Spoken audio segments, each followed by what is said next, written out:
PTI रहनुमा फैसल चौधरी इस वक्त मीडिया से गुफ्तगू कर रहे हैं। जिन हालात में रखा गया मैं उसकी भरपूर मजम्मत करता हूँ। खान साहब को 6x8 के सेल में 24 घंटे लॉक किया जाता है। सिर्फ 1.5 घंटे के लिए उनको पिंजरा खुलता है, ये वर्ड है उनके, और उनको बाहर निकाला जाता है। कोई एक्सरसाइज नहीं करने दी गई। बिजली चली गई, 12-12, 14-14 घंटे वो अंधेरे में अकेले बैठे रहे। इसको कहते हैं टॉर्चर इंटरनेशनल लॉज के मुताबिक। इसके साथ साथ कोई एक्सेस उनकी बेगम साहबा की नहीं, जो कि साथ इसी जेल प्रेमिसेस में थी, उनसे मुलाकात नहीं की गई।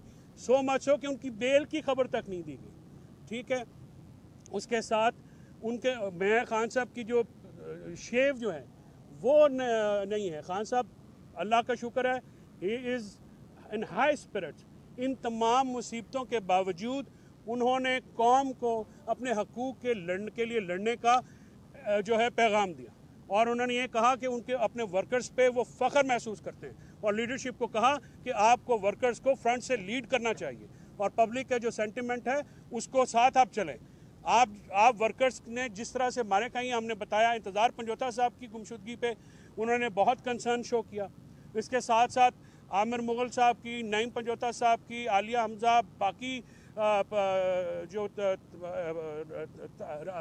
राजा साहब हैं हमारी फीमेल, और बीबियों की, हमने तमाम वर्करों की जो जो जो जो आए थे जिन्होंने कि मैंने अपने उनसे ये भी बताया। खान साहब जो हैं उनका स्पिरिट वैसे ही है, वो तमाम मुसीबतों से घबराते नहीं हैं। आज उनसे मिल के दोबारा एनर्जी आ गई है, दोबारा वही चार्ज हो गए हैं कि खान साहब को देख लेते हैं तो हम जो हैं वो तो निहाल हो जाते हैं खुशी से। तो आज अल्लाह का शुक्र हुआ है कि हमारे तवसत से दोबारा मुलाकात हुई, और ख़ान साहब के लिए जो मुसीबतें और सबतें हैं, इसके ऊपर मैं बिल्कुल सुबह जो है ये पटिशन फ़ाइल करूँगा, और आई विल इंश्योर कि जो हमारा जो रूटीन का काम है वो किया जाए। और इसके साथ साथ मैं अदालतों का मशकूर हूँ जिन्होंने बीबी की बेल ली, जिन्होंने आज हमारी मुलाकात को जो है वो मेहरबानी की, इंश्योर किया। और हुकूमत की तरफ से ये जो ओछे हथकंडे हैं सिक्योरिटी के नाम के ऊपर जो है मुलाकात बंद कराना, खान साहब ने जो तरमीम पास हुई हैं उनके ऊपर बहुत अफसोस का इजहार किया है, और उन्होंने कहा है कि इस मुल्क से जमहूरियत ख़त्म कर दी गई है और रूल ऑफ लॉ के बगैर जमहूरियत नहीं होती। उन्होंने ये कहा कि ये आइन पे हमला है, अदलिया पे हमला है, और ये जो मामलात किए गए हैं जिस तरीके से, उस पर उन्होंने इंतहाई अफसोस का इजहार किया। बल्कि उन्होंने ये कहा कि कौम को ये किसी एक पार्टी का मसला नहीं है, किसी शख्सियत का मसला नहीं है, यह पाकिस्तान के अवाम के साथ एक जो है वो जुल्म हुआ है। लिहाजा पाकिस्तान की अवाम ही इसके लिए खड़ी होगी, इसके खिलाफ खड़ी होगी तो ही बात बनेगी। तो अब पाकिस्तान की अवाम, पब्लिक और वर्कर्स इंशाअल्लाह खान की कॉल के ऊपर जब भी खान जो है कहेंगे हम आएंगे, मार खानी पड़ी मारें भी खाएंगे, जेलें भी भुगतेंगे, और जो मुसीबत हुई वो फेस भी करेंगे। इंशाल्लाह खान का कॉज जो है वो पूरा करेंगे। जी सर। जी वो देखें, उनको सिर्फ बताया है, उनको तो ये 26 अमेंडमेंट का भी नहीं पता था। ज़ाहिर है उनके पास अखबार की एक्सेस नहीं है, उनके पास टीवी नहीं है, उनके पास कोई और ज़रिया नहीं है। ना हमारी मुलाकातें थी, आपको पता है।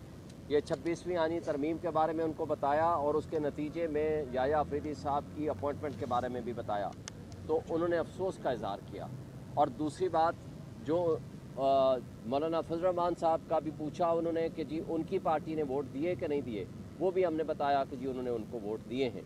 तो बहरहाल बाकी तफसीलात आपको सलमान अकरम राजा साहब इस हवाले से बताएंगे। नए चीफ जस्टिस की तैनाती पे उन्होंने अभी अफसोस का इजहार किया कि ये 26वीं तरमीम पे किया है। बाकी बातें आप नहीं, मैं क्लियर कर रहा हूँ। नहीं, उन्होंने 26वीं आनी तरमीम जो पास होने पे अफसोस का इजहार किया।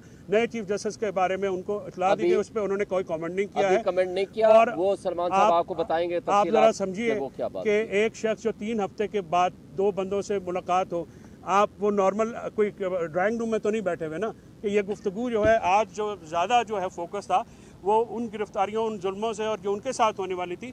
ये तो एक सानवी गुफ्तगू थी जो कि हालात से उनको, क्योंकि उनके पास अखबार बंद हैं, टीवी बंद है, कोई एक्सेस नहीं है बाहर की न्यूज़ की, उनकी इनकम्युनिकेटो जिसको कहते हैं कि चौधरी साहब बाहर के हालात जो तब्दीलियां हुई इन 3 हफ्तों के दौरान, वो तो आप लोगों ने बता दी। खान साहब किस मामले पे कंसर्न थे, किस मामले पे उन्होंने आपसे पूछा? वो अभी सुने 1 मिनट बात कर, अहम तरीन बात वो सलमान साहब इसलिए अभी मीटिंग्स कर रहे हैं कि उनकी डायरेक्शंस क्या आती हैं इमरान खान साहब की, वो डायरेक्शन सलमान अकरम राजा के साहब हवाले से कोई पूछा था कोई भी उन्होंने? जी एहतजाज के हवाले से एहतजाज के पूरी बारे में बताया briefing हमने, दी है। हर चीज़ शोएब साहब हमने ने बताई briefing है। फैसल भाई जो एहतजाज हुआ है, जिस तरह से हुआ है, जिस तरह से पीटीआई के अंदर भी सवालात उठे हैं और लोगों ने एतमाद का इजहार किया लीडरशिप पे, तो इस हवाले से उनको बताया गया कि ये सिचुएशन है। देखें, हर तरह की बात हमने बात कर ली है। अब इंस्ट्रक्शंस क्या आती हैं, डायरेक्शंस क्या आती हैं खान साहब की, इससे पहले कि वो डायरेक्शंस दें या इंस्ट्रक्शंस दें, वो बात सलमान अकरम राजा उनको साहब मुकम्मल मीटिंग कर रहे हैं। मालूमात दी गई हैं।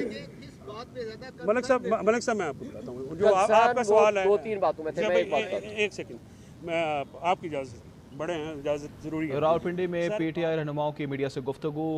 फैसल चौधरी कहते हैं कि अंबानी पीटीआई को छोटे से सेल में रखा गया है, अखबार भी नहीं दिया जा रहा, टीवी भी नहीं दिया जा। News studio